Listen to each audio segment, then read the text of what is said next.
या वज़ाहत करने की ज़रूरत कोन्हे त सखर अरोड़ यूनिवर्सिटी में रात लाहौती मेलो हो ऐं हेॾां निज़ाकत जा फ़ोन त मूं चयोमांसि अखियूं फेर करे पहुचंदुसि मिठी परे न आहे ऐं वरी पीढ़ीअ जी यादि आहे सादिक फ़क़ीर जी छो न अचिबो।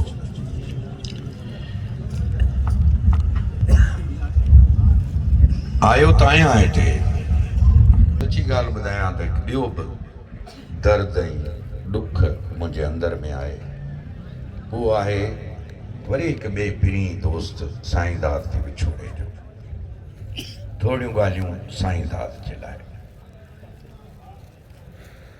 साईं दाद पंहिंजे मिज़ाज में जेतिरो भलो शाइर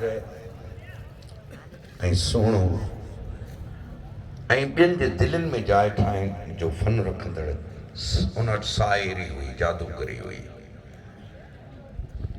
पर तव्हांखे ॿुधायां त ॾाढो शर्मीलो हूंदो आदम बेज़ार माना माण्हुनि खां तमामु परे परे घटि में इलाही पसंदि पर आउं जॾहिं बि हेॾां हिन पासे को सांग सजायो थियो हूंदो त आयो हूंदुसि फ़ोन कयो हूंदुमि। हींअर ताज़ो ई जेको आहे सो थरकोल में उते कल्चरल डे हो वापसी ते चयोमांसि त यार एॾा साल थी विया मिलिया कोन आहियूं चई अची पियो जा मुंहिंजो हा ऐं भरियल भाकुरनि जहिड़ी कचहरी कईसीं। होटल ते वेठा हुआसीं त जेके साईं दाद खे सुञाणीनि था उहे छोकिरा वेटर ॿिया सभु चवनि पिया मूंखां पुछनि पियासीं तव्हां अॼु एॾा टहक ॾिना आहिनि साईं दाद एतिरो खिलंदे असां कॾहिं कोन ॾिठो। मूं चयोमांसि हुन सां असांजो हुजतूं हुन सां असांजो प्यारु हुन सां असांजूं मोहबतूं यादगिरियुनि जा वर्क वरायां थो। हिकु दफ़े आऊं नसीर मिर्ज़ा ॿिया दोस्त सभई नगर पार्क घुमण लाइ हिते मिठी आयासीं मेज़बानी सादिक फ़क़ीर वटि हुई पर सादिक जो यारो साईं दाद हॉस्टल ते अकेलो रहियो पियो आहे कचहरी कुझु उते बि कबी सो ईअं उहा कचहरी वॾी यादगार। नसीर मिर्ज़ा मुंहिंजे दोस्त पंहिंजे सफ़रनामे में हुनजो ज़िक्र कयो आहे वॾो हिकिड़ो तफ़सील सां। सची ॻाल्हि आहे त के माण्हू अहिड़ा आहिनि जेके ओताक ते पंहिंजे अङण ते हली अचनि त दिलि चवंदी आहे त महीननि जा महीना उन्हनि खे वञण न ॾिजे ऐं ही साईं दाद सांद ऐं सादिक फ़क़ीर त अहिड़ा दिलरुबा आहिनि ये ज़िंदगी में ही हलिया विया असां खां यार असां उन्हनि खे रोकणु चाहियोसीं पिए अॼु ॾींहं ताईं पर वरी बि मुंहिंजो इहो यकीन आहे त उहे हिते ई किथे मौजूदु आहिनि कचहरी में। सादिक फ़क़ीर सां पहिरीं मुलाक़ात मुंहिंजी थी हुई रेडियो पाकिस्तान हैदराबाद ते 1987 में ऑडिशन ॾियणु आयो हो। नसीर मिर्ज़ा तॾहिं प्रोड्यूसर हो मौसीक़ी जो ऐं असीं हुन ज़माने में रेडियो स्टार लॻा पिया हुआसीं कंपेयरिंग कंदा हुआसीं ऐं सादिक मूंखे चयो त थर में तूं मशहूरु इन करे आहीं जो फौजिया जे कैसेटुनि में हा बख़्शण हा त पुछंदा आहिनि त इहो कहिड़ो चए इहो ई मूं चयो यार वाह वाह त पोइ मूंखे यादि आहे त पहिरियों हुनजो आइटम ते रिकॉर्ड थियो हो थरी ॿोली में त थारे रे कारणीअ मूंखे यादि न बोल खलील थारे रे कारणीअ ॾाढ़ूड़ो मंगावा पीवणीअ रे मिसावरे। हाणे इहा सिट जेका आहे हिन जो ऐं पाण घणनि दोस्तनि खे ख़बर न आहे ऐं पाण महिर आहियां इहे मारवाड़ी थरी मूंखे बि ईंदी आहे पर मुंहिंजी अमड़ सिंधियाणी हुई हिन करे घर में सिंधी ॻाल्हायूं त रेडियो ते कंहिं बि कलाम में जेकॾहिं शराब जो ज़िक्र अचे त उहो बैन थी वेंदो पर जीअं त प्रोड्यूसरनि खे ऐं उतां जे स्क्रिप्ट मंज़ूर कराईंदड़नि खे इहा कतई ख़बर कोन्हे त ॾाढ़ूणे जी माना छा आहे इन करे उहो कलाम हली वियो ऐं वाह जो मक़बूल थियो। ॿियो सादिक फ़क़ीर सां जॾहिं शेख अयाज़ जी कैसेट असां तरतीब पे ॾिनीसीं थर प्रोडक्शन वारनि इहा ज़िम्मेवारी ॾिनी हुई त तक़रीबन असां पूरो हफ़्तो कराची में गॾु रहियासीं ऐं उन कैसेट जी सिलेक्शन शाइरी जी सादिक कई मूं गॾिजी कई ऐं एॾो त तेज़ जल्दी असांखे इहो टास्क मिलियल हो छो त वरसी तमामु वेझी हुई। सादिक चयो यार ही धुनूं बि ठाहिणियूं आहिनि, कलाम बि ॻाइणा आहिनि। मूं चयो यार जंहिं प्यार सां ऐं सिक सां फ़क़ीर सां पाण आया आहियूं इहो कमु पाण खां पाण ई थी वेंदो, इनशाला भलो थींदो। उहे गीत उहे अयाज़ जी शाइरी अॼु बि माण्हू ॿुधनि था। वञो कवेलियो वञो वञी पीरीअ खे चओ, या चङो बेटाई आऊं हलां थो, या धरती तोखे मुंहिंजी चुमी अध में रहिजी वेंदी। पर हिकिड़ो जेको गीत हो इहे सभु धुनूं असां उते सादिक बाजे ते ऐं शाहिद बज़मी मूंखे यादि आहे, उहो अरेंजर हो, म्यूज़िक उन वटि हुई।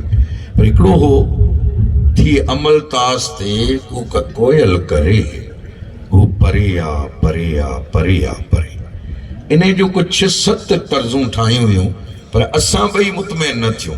हुननि बि कोशिशि कई मौसीकारनि, असां बि हुन में थोरो।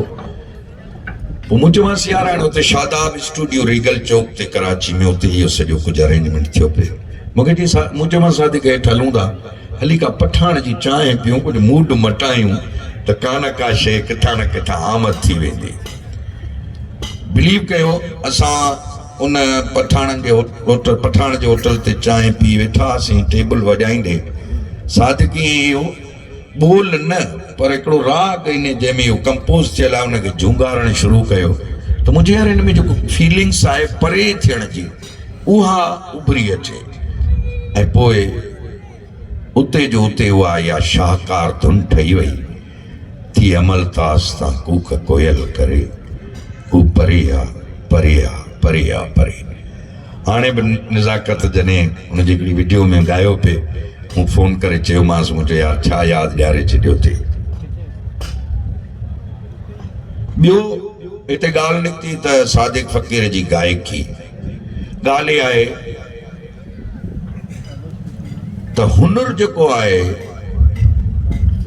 हुनरमंदी या माण्हू जी जेका आहे सा पंहिंजे कंहिं बि जेको हुनजो गायकी आहे, मुसवरी आहे, संतराशी आहे, ॻाल्हाइण आहे, उन ते हुनजी दस्तरस आहे, इहा पंहिंजी जाइ ते हक़ीक़त आहे, हिन खां इनकार कोन्हे।